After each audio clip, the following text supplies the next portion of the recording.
అమ్మంటే తెలుసుకో, జన్మంతా కొలుచుకో.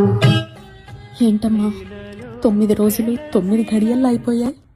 ఉద్వాసన ఉద్వాసన అంటారేంటమ్మా? అంటే రేపటి నుంచి నువ్వు నాతో ఉండవా?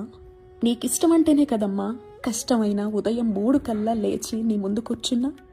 నీకిష్టమనేగా అమ్మా వంటకాలు వండి పెట్టి నచ్చిన పుష్పాలు వెతికి వెతికి మరీ తెచ్చి అర్చించాను. నీకిష్టమనేగా అమ్మా త్రికాల పూజతో దీక్షగా నా వైపు చూడకపోతావా అని ఆరాధించా. నీకోసం నా కోపాన్ని వదిలేశా. నువ్వు చూస్తావనే భయంతోనేగా విమర్శలకు వెళ్ళలేదు, గొడవలకు వెళ్ళలేదు. క్రోధాన్ని, కామాన్ని, లోభాన్ని, మదాన్ని అన్నీ నువ్వున్నావు అనే నా దగ్గరకు కూడా రానివ్వలేదమ్మా. అనేవాళ్ళు చాలా అన్నారమ్మా. బాధ పెట్టేవాళ్ళు బాధ పెడుతూనే ఉన్నారు. పరిస్థితులు దాడి చేస్తూనే ఉన్నా.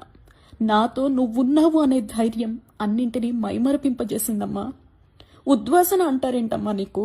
అంటే రేపు ఉదయం లేచాక నాతో ఉండవా నువ్వు? మళ్ళీ కుళ్ళు, కుతంత్రాలు, జాఢ్యాలు, నేను నేను నాది నాది అనే ఈ భావాలు నాపై దాడికి సిద్ధంగా ఉన్నాయా? దీక్ష అనే పేరుతో లేచింది మొదలు పడుకునే వరకు నీ నామంతో గడిపిన నాకు, దేవాలయంలా ఇంటిని మార్చుకున్న నాకు, క్రమశిక్షణ నలవర్చుకున్న నాకు ఇంకా అమ్మ చూడదులే వెళ్ళిపోతోంది అని మాట అస్సలు నచ్చట్లేదమ్మా. అమ్మంటే తెలుసుకో, జన్మంతా కొలుచుకో. ఏంటమ్మా 9 రోజులు 9